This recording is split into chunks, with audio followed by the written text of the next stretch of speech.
Hasbunallah wa ni'mal wakil, ni'mal maula wa ni'man nasir.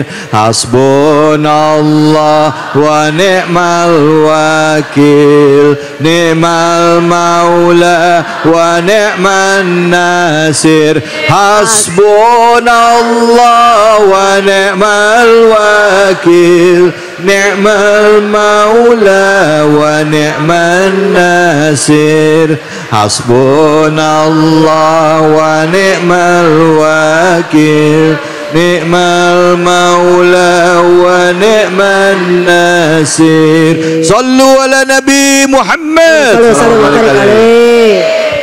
Bu, kalau kita mau jadi orang yang bertakwa atau mau meningkatin ketakwaannya, di Al-Quran diingetin ada 3 hal penting. Bu. Yang pertama adalah dia mau bersedekah di kala lapang dan sempit. Dia mau menginfakkan hartanya di kala lapang dan sempit. Yang kedua adalah dia mampu menahan amarahnya.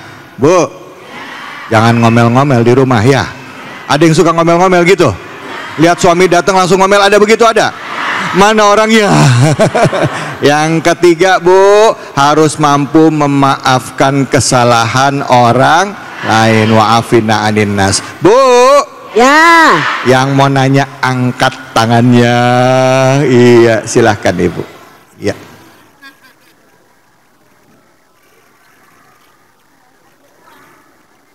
Assalamualaikum warahmatullahi wabarakatuh. Waalaikumsalam warahmatullahi wabarakatuh. Nama saya Ibu Nur Aini dari Masjid Taklim An-Nikmah Rorotan. Saya mau bertanya sama Habib. Ya, silakan.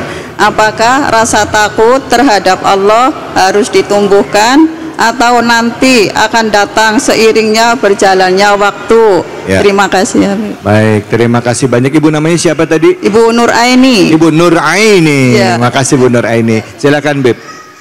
Bismillahirrahmanirrahim. Artinya apakah takwa itu harus dipupuk dari sekarang? Dipupuk dari sekarang. Atau nanti berjalannya waktu akan muncul ketakwaan atau takut kepada Allah? Baik.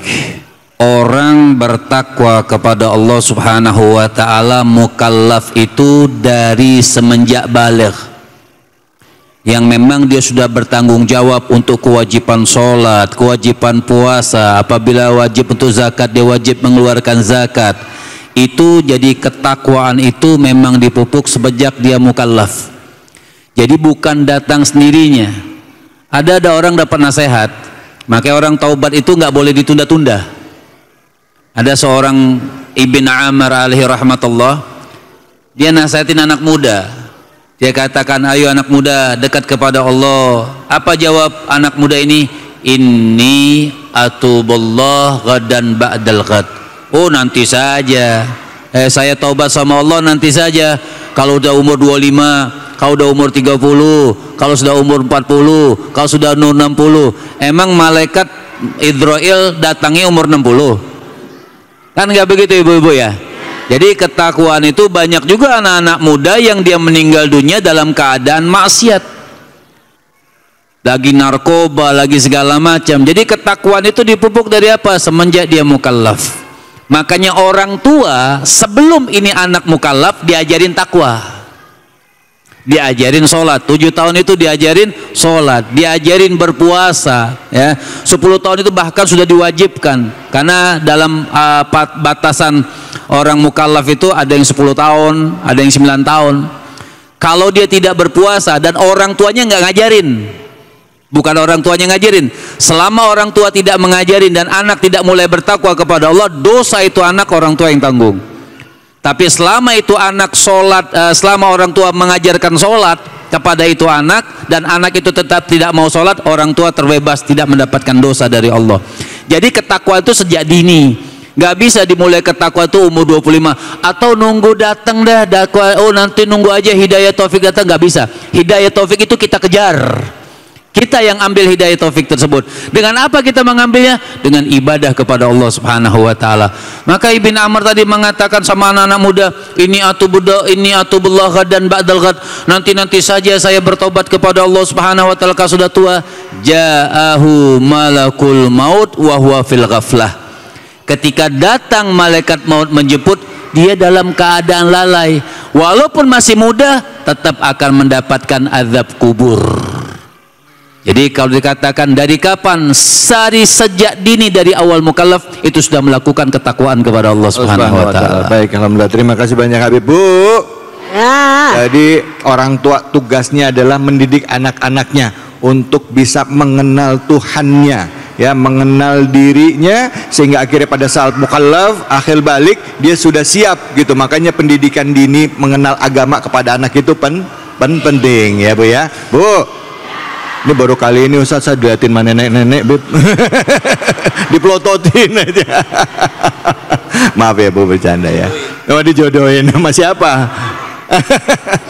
Allah. Baik, silakan yang mau bertanya, siapa lagi angkat tangannya? Ya Ibu, betul.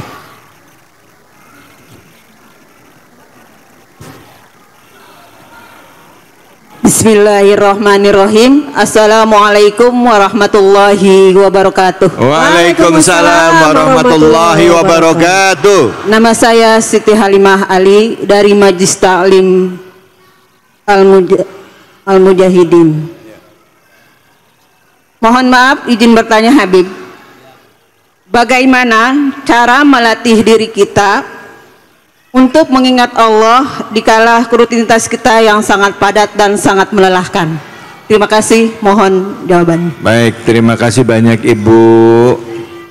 Nama Ibu? Siti Halimah Ali. Siti Halimah Ali. Ya Allah. Halimah, haji 5 kali. Haji 5.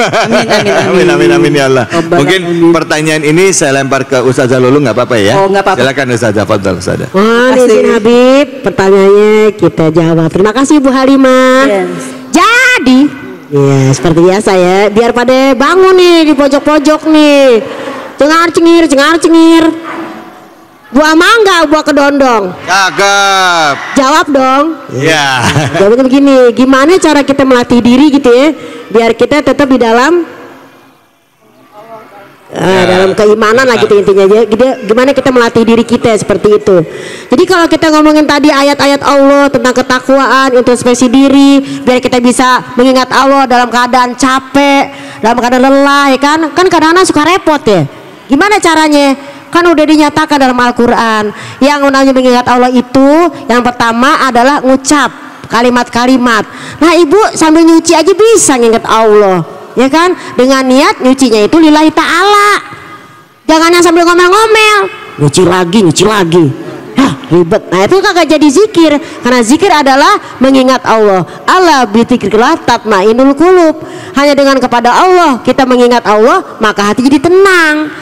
Jadi yang namanya mengingat Allah itu enggak semata-mata cuman yang sholat, ngaji, taklim, itu memang semua zikir kepada Allah, tapi semua aktivitas qiyamau wa qu'uda wa ala junubihim, kita berzikir mengingat Allah dalam keadaan berdiri dalam artian kita dalam keadaan sholat misalnya, wa qu'uda dalam keadaan duduk. Nah Ibu kayak taklim nih, duduk ingat Allah, mendengarkan guru-guru kita ya kan, para alim ulama, itu juga Ibu ingat Allah, duduk taklim. Bisa juga Ibu dugem ya kan, duduk gemetar ya kan, karena Ibu nyuci, haking bawa makan ya kan, jadinya masuk angin gemetar gitu kan, ingat kepada Allah. Wa qu'uda wa ala junubihim, dan juga bisa dalam keadaan tidur lah. Ibu mau tidur aja zikir loh. Ibu nih, maaf nih ya, bunda-bunda semuanya ya, Bunda kalau misalnya mau tidur pakai wudhu dulu nggak? Kan wudhu kita diajarin sama guru kita ya kan. Habis wudhu kita baca al-muluk. Nah kan katanya sunahnya sebelum tidur baca al-muluk. Itu udah zikir kepada Allah. Tidur deh, ya kan? Mau tidur aja baca doa. Bismika Allahumma ahya wa amut. Terbangun tidur baca doa lagi. Alhamdulillahillazi ahyana ba'da ma amatana wa ilaihi nusyur. Nah, terus ketika Ibu lelah nih, kalau capek ya Allah, lelah aku ya Allah, tinggal ngomong sama Allah, ya Allah, semoga lelahku menjadi lillah. Kan keren. Bangun seger. Habis baca doa, kita harus punya yang namanya afirmasi buat emak-emak nih. Ikutin Umi ya. Kalau kita bangun tidur, habis baca doa, sebelum turun dari peraduan kita dari ranjang kita nih ya, kita baca gini. Sehat, sehat, sehat, cantik, cantik, cantik, berkah, berkah, berkah. Alhamdulillah. Coba semuanya. 1, 2, 3. Sehat, sehat, sehat, cantik, cantik, cantik, berkah, berkah, berkah. Alhamdulillah. Jadi pas kita menjalani hari-hari zikir kepada Allah, mau capek, mau enggak jadi capek. Karena kita sudah sehat, cantik dan berkah. Manjalita ya kan. Jadi mudah-mudahan ya, karena kita jangan bangun itu jangan ngomong yang jelek-jelek, karena bagian dari zikir kepada Allah adalah omongan yang bagus-bagus. Wa qulu qaulan sadida, ngomong yang enak-enak. Hari ini aku bangun sehat cantik berkah, seret turun dah. Cantik, ganteng dong ibu-ibu, ganteng. Satu lagi Sada, kalau suaminya botak tengah itu perhatiin gitu kan. Ya kira-kira gitu. Makasih Habib. Gitu ya Bunda ya. Tetap semangat. Tetap semangat, Masya Allah. Sehat, sehat, sehat, cantik, cantik, cantik, berkah, berkah, berkah. Ya, alhamdulillah. Waduh, luar biasa. Ini namanya motivasi pagi. Setelah bangun tidur tadi baca doanya apa Bu? Alhamdulillahillazi ahyana ba'da ma'amatana wa ilaihi nusyur. Ustaz David, tapi kata Habib gini, sehat, sehat, sehat, tua, tua, tua gitu kan. Boleh nggak yang kita doain lakinya? Habis alhamdulillah terus lihat lakinya langsung sehat, sehat, sehat. Astagfirullah, astagfirullahaladzim. Baik, banyak sekali yang kita bahas ya seputar meningkatkan ketakwaan, seputar introspeksi diri. Sayangnya masih banyak di antara kita ya yang melakukan kesalahan secara terus-menerus karena banyaknya pembenaran di dalam dirinya. Padahal sebenarnya dia tahu apa yang dilakukan salah. Nah, bagaimana caranya melembutkan hati kita?